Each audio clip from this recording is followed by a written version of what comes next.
Yes అండి. ఇప్పుడు BJP 47వ దినోత్సవాన్ని జరుపుతూ అదేవిధంగా మోడీ వెస్ట్ బెంగాల్, తమిళనాడు, కేరళ ఈ రాష్ట్రాల ఎన్నికల ప్రచారం చేస్తూ ఆయన ఇప్పుడు అన్ని మాటలు ఏంటంటే బీజేపీ ఎట్టి పరిస్థితుల్లో కూడా ఉమ్మడి పౌరస్మృతి యూనిఫామ్ సివిల్ కోడ్ దేశానికి సాధించి పెడుతుంది.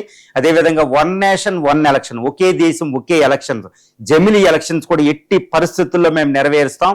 అవి మా కళ, నా కళ కూడా. బీజేపీ ఎట్టి పరిస్థితుల్లో వీటి వైపు కృషి చేస్తుందని ఆయన నొక్కి ఒక్కానించడం జరిగింది. అది బీజేపీ ఏంటంటే చాలా డ్రీమ్స్ ఉండే బీజేపీకి ముఖ్యంగా 3 విషయాల్లో అది లక్ష్యం పెట్టుకుంది. అదేంటంటే ఆర్టికల్ 370 దాన్ని తీసేయడం జరిగింది. తర్వాత అయోధ్యలో రామ్ టెంపుల్ కన్స్ట్రక్షన్ అవడం జరిగింది. కానీ బీజేపీ దాని మాతృ సంస్థ అయిన సంఘ పరివార లక్ష్యం ఏంటంటే దేశంలో ఉమ్మడి పౌరస్మృతిని తీసుకురావడం. ఆర్టికల్ 44 ప్రకారం ఈ ఉమ్మడి పౌరస్మృతి అనేది దేశంలో తీసుకురావడం అనేది 2024 ఎన్నికలకు ముందు చెప్పి 400 సీట్లు మోడీ గారు అడగడం జరిగింది. కానీ కొయిలేషన్ గవర్నమెంట్ వచ్చేసింది. అప్పట్లో కాంగ్రెస్ మిగిలిన పార్టీలు కూడా ఉమ్మడి పౌరస్మృతి రావడానికే 400 సీట్లు అడుగుతుంది, రాజ్యాంగ సవరణ చేసేస్తారు, వీళ్ళు దేశాన్ని మతరాజ్యంగా కూడా ప్రకటించేస్తారనే ఆరోపణతో మైనారిటీలు బాగా భయపడి ఇప్పుడు బీజేపీకి ఓట్లు కూడా ఏకపోవడం వల్ల ఇది కొయిలేషన్ గవర్నమెంట్కి వచ్చింది. గుర్తుపెట్టుకోవాలి, ప్రైమ్ మినిస్టర్ మోడీ 2014 పొందిన తర్వాత 2024 ఎలక్షన్లో ఆయన మైనారిటీ గవర్నమెంట్ నడుపుతున్నారని అయితే ఇక్కడ మనం గుర్తుపెట్టుకోవాలి. మరి ఇప్పుడు యూసీసీ ఉమ్మడి పౌరస్మృతి ఒకే ఎలక్షన్, జమిలీ ఎలక్షన్స్ ఇండియాలో సాధ్యమా అంటే అసంభవం ప్రస్తుత పరిస్థితుల్లో. ఎందుకంటే యూనిఫామ్ సివిల్ కోడ్ అమలు పరచాలి అంటే రాజ్యాంగాన్ని సవరించాలి.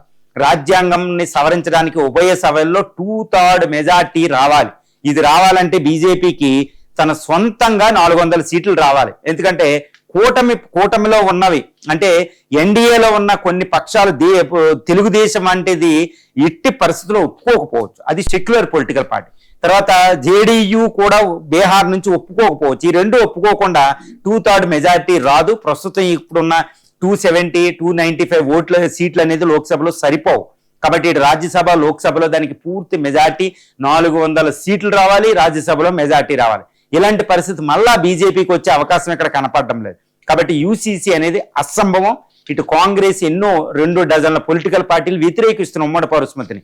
తర్వాత డాక్టర్ బిఆర్ అంబేద్కర్ గారు ఇవన్నీ చెప్పినవి ఏంటంటే ఇది రాజ్యాంగ సవరణ చట్టం కాదు, ప్రజలందరూ ఏకాభిప్రాయంతో యూసీసీని తెచ్చుకోవాలనే రాజ్యాంగ నిర్మాతలు ఆ టైంలో ఇంప్లిమెంట్ చేయకుండా భవిష్యత్ తరాలకు వదిలేయడం కూడా జరిగింది.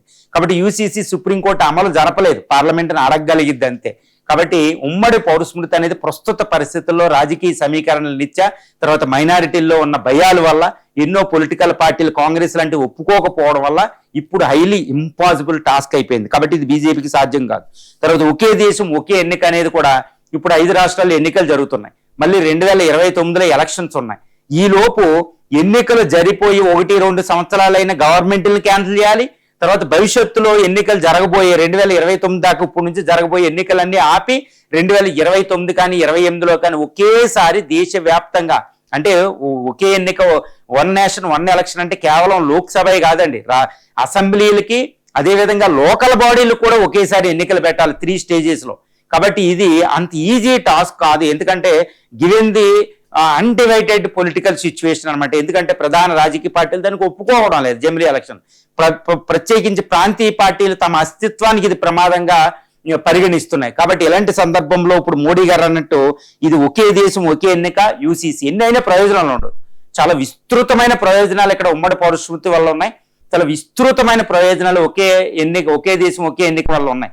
కానీ వాటిని అమలు అనేది మాత్రం రాజకీయంగా ఏకాభిప్రాయం లేకుండా, మైనారిటీల్లో భయం తీయకుండా, రాజ్యాంగంలో ఉన్న అన్ని విషయాలను ఫుల్ఫిల్ చేయకుండా ఇంప్లిమెంట్ చేయడం అనేది అంత ఈజీ కాదు. ఇవి కేవలం కలలుగానే మిగిలిపోయే అవకాశం ప్రస్తుతానికైతే ఉంది.